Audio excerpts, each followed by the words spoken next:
Hello friends, and welcome back to another What's for Dinner video. In this video, I will be sharing what we had for dinner this week along with a dessert. I like to include step-by-step instructions for you guys and recipe links if I have them.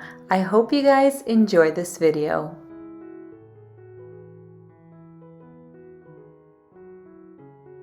We started the week off with some ground beef tacos. These are our favorite because they're so easy to make and everybody likes them.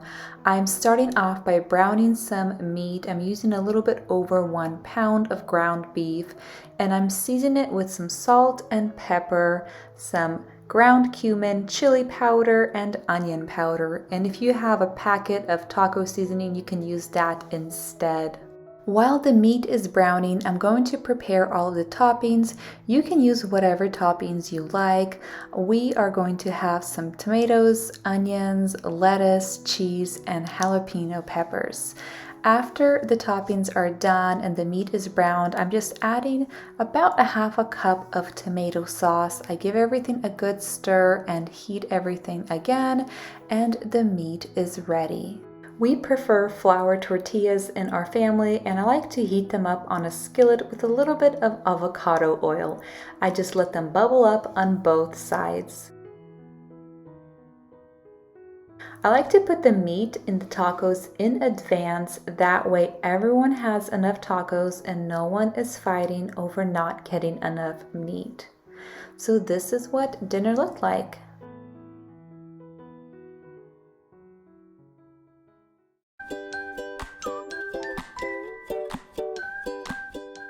The following day, I made a sheet pan dinner. I did salmon and potatoes. I'm starting off by peeling the potatoes. I would prefer to keep the skin on these potatoes, but my kids will not eat them, so I have to peel them, and I just cut them into wedges, and I'm going to put them in a bowl and toss them with some avocado oil, salt, pepper, and paprika. I'm going to toss everything together and spread the potatoes onto a baking sheet that I have lined with some parchment paper. Next, I am going to prepare the salmon, and for our family of 6, I like to use about 2 pounds of salmon, which is enough for dinner and leftovers the next day. I like to cut my salmon into fillets. It's just a lot easier to serve that way, straight from the sheet pan. I put the salmon into a bowl. I like to season it with some salt, pepper, paprika, and a seasoning blend that I have from Costco, which has some lemon pepper and herbs in it. Then I individually rub the seasoning onto each fillet and put them all into a baking sheet. I bake the sheet pan at 350 for about 45 minutes. Then I remove the salmon and I broil the potatoes at about 425 for about 6 minutes. I served dinner with some avocado, cucumber, and tomato salad and some roasted Brussels sprouts.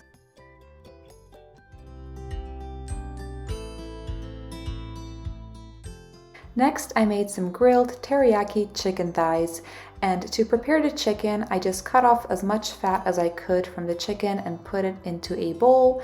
And for the marinade, I added 1 cup of soy sauce, 1 cup of brown sugar, about a half a cup of pineapple juice, 4 cloves of garlic, and some ginger. Fresh is preferred, but I didn't have any, so I just used some dry ginger.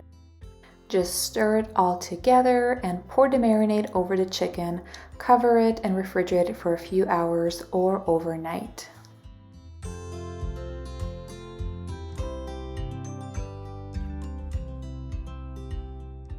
I like to grill my chicken on medium-low at about 350 degrees.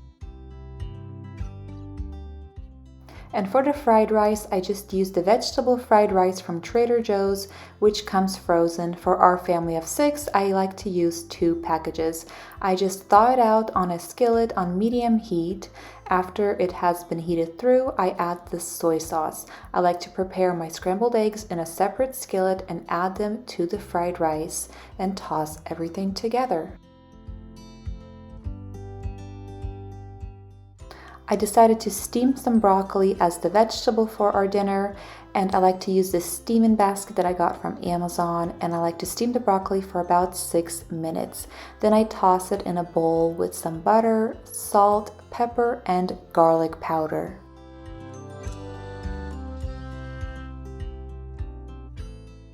So this is what dinner looked like. This is a very easy dinner to make, and it's so delicious. Everybody loves it.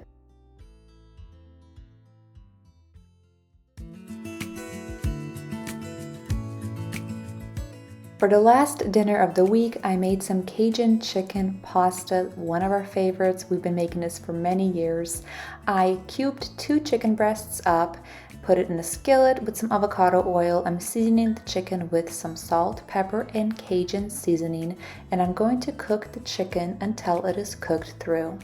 While the chicken is cooking, I'm going to dice up the veggies. I'm going to use 2 bell peppers, 1 orange and 1 red, about 4 large mushrooms that I have diced up, and 1 red onion. Once the chicken has been cooked through, I'm going to remove it from the pan just into a bowl. I'm going to add a little bit more oil into the skillet and cook my vegetables.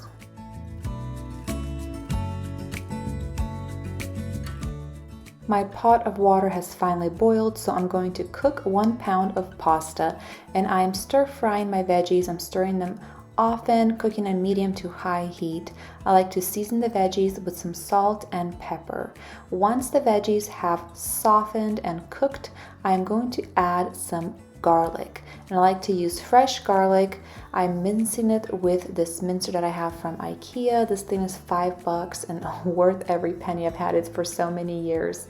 It's really easy to clean afterwards as well. Now I add the cooked chicken back into the skillet along with the heavy cream. The recipe calls for 1 cup, but I like to add close to 2 cups of heavy cream just because I like a lot more sauce for my noodles. I'm adding some dried basil to the sauce. I'm going to bring it to a simmer, and I'm going to taste test it. Because the chicken and the veggies have been seasoned, you just taste it before you add any more seasoning, and I did end up adding more pepper and salt. I let the sauce thicken up for about 3 minutes, then I'm going to add the cooked and drained noodles and toss everything together, and that's it. It is such an easy and simple meal, but it is so good. I decided to add some fresh basil to the pasta just because I happened to have some. Like all pasta, this tastes best when it is fresh, but it heats up well the next day as well. And for the side, I just served some refrigerator pickles that I have made, and I can link the recipe I use down below for you. So this is what dinner looked like.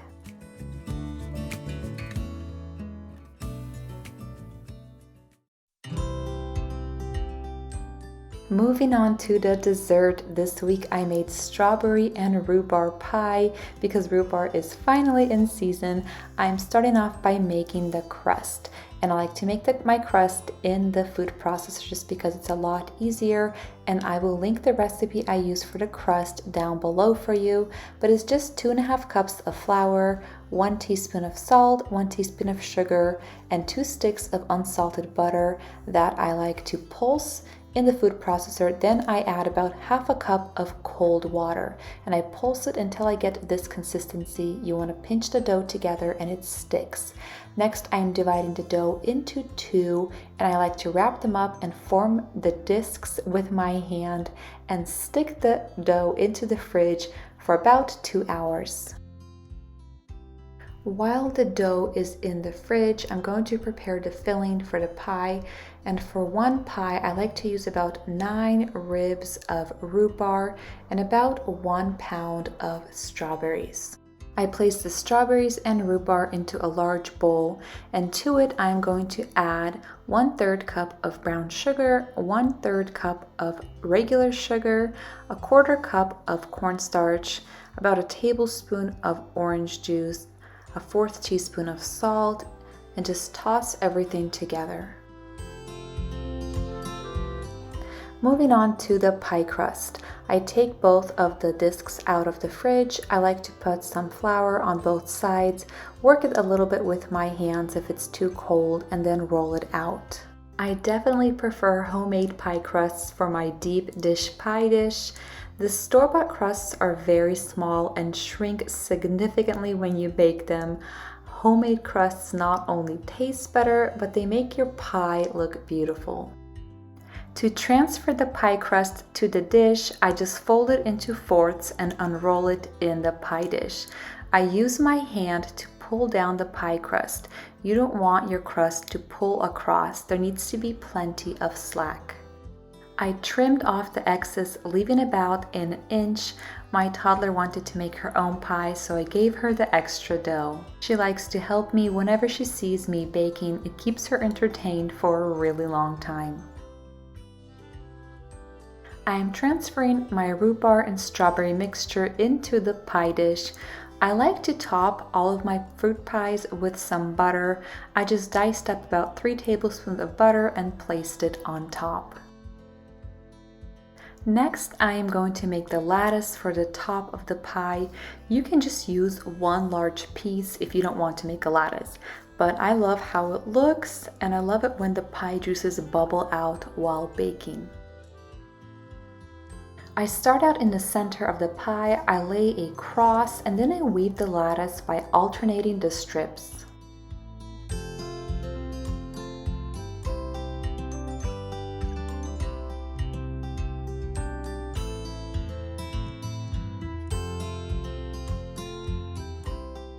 Next, I trim off the excess dough and I press down the top and bottom pieces to glue them together with my fingers.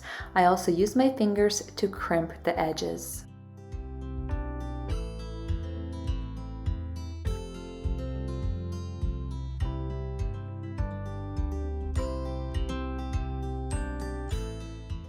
I'm going to brush the pie with an egg wash.